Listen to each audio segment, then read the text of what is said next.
کاک عەبدوڵڵا ئەو کاتەی شعری لە دەستم دێت نووسی هەرگیز بیر لەوە دەکردەوە ڕۆژێک لە ڕۆژان ڕوبەڕووی ڕخنەیەکی ڕشت ببیتەوە لەسەر ئەو شعرە ڕاتچیە لەسەر ئەو ڕخنانە کە لەسەر ئەم شعرە نووسران ینی هەتا ئێستا من هەر هیچ نەبێ من نەمبیستوە کە وەڵامێکی ڕاستە و خۆت هەبێ بۆیە ئەو جایە حەزەکەم ئەگەر یارمەتیم بێت من دەزانی عازباتی وا پەیدا دەبی یعنی پیاوی وا کە ئیدئۆلۆژیا شێری بکە هیچ نەبینێ غەیری ئیدئۆلۆژیایەکەی مادامە عەبدوڵڵا پەشێو ناسراوە بە ناسیۆنالیست کە من ناسیۆنالیست نیم ئیتر دەبێ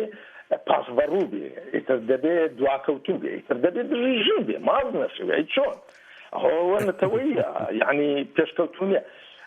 کە چی یعنی ئەو شعرەی 47 ساڵ لەمەوبەر نووسراوە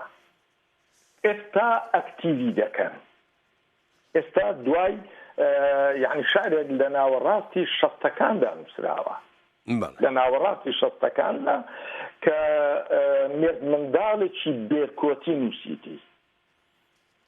بەڵام ئەوانەی یەک شعری 47 ساڵ لەمەوبەر دەکەنە نمونە چاویان کوێر دەکەن زێتر لە 100 شعر کە بۆ بەرزڕاگرتن و بە پیرۆزانی ژن نووسراون تۆ هەمویان نمونەی ژن سالارین تۆ بڕۆ شعری ژن بخوێنەوە شعری ئاشتی بەراورد دوعا مارگرێت بزانت چیان تێدا گوتراوە دێنی خی شعرێک دەگرن کە 37 ساڵ لەمەوە بەرنووسراوە گەنجێک دێ خەم و خەفەتی خۆی بۆ خۆی باز دەکا لە خۆشی بترازی هیچ کەسێک نازانێ ئەو شعرە بۆ چێ نووسراوە ڕەنگێک بێ دوو خزمی هەرە نێزیت یەک ئینسان نازانێ ئەو شعرە ئەوە کراوە بەستراوەتەوە بە ئەفسانەیەک کە خۆم لە ژیاندام کەسێک لێ نەپرسم ئەرێ کاکە ئەو ئەفسانەیە ڕاستە کورە ناوەڵڵا هیچی بەسەر هیچەوە نیە ئەفسانەیەکە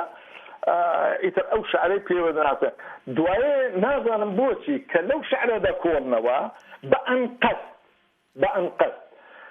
کاتی نووسینەکەی دەستنیشان ناکەن کەی گوتراوە تەمەنی ئەو شاعرە چەند بووە لە کوێن دەرگوتراوە لە چ بارودۆخێک کۆمەڵایەتی نووسراوە جگەلەوەش شاعر ئەگەر شاعر بووبم نووسیوێتی لە ساتێکدا لە پێشەچی لە ساتێکدا کە مرۆڤ دەبێتە چەپچێک دەماری تووڕە شعرێکی وا لەدایک دەبێت یعنی ئەمە دیارە لەحظەیەک تووڕەییدا نووسرا بەڵام لەگەڵ ئەوەشا هەر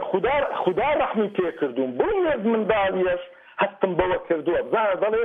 لە دەستم دێ کاتژمێری کامەرانی بوەستێنم لە دەستم دێ ئەڵقەی پەنجەت پێفڕێدەم نامەی بەختت بسووتێنم لە دەستم دێ یعنی نایکەم دەتوانم وەکو هەر کەسێکی دواکەوتووی ئەم کۆمەڵگایە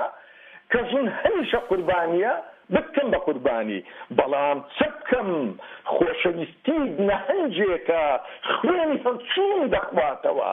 خۆشەویستیت ڕووبارێکە قیمی ڕەشم دەسواتەوە خۆشبەختانە هەستم بەوە کردووە و ئەو شتەی کە گوتومە دەتوانم ئەوە بکەم بەڵام ئەمە قیمی ڕەشە بێوجدانی و یعنی کە ئیدئۆلۆژیا ئینسان کوێر دەکا من دەربی ئیدئۆلۆژیام زۆر بینیوە دەزانم چ لە ئینسان دەکا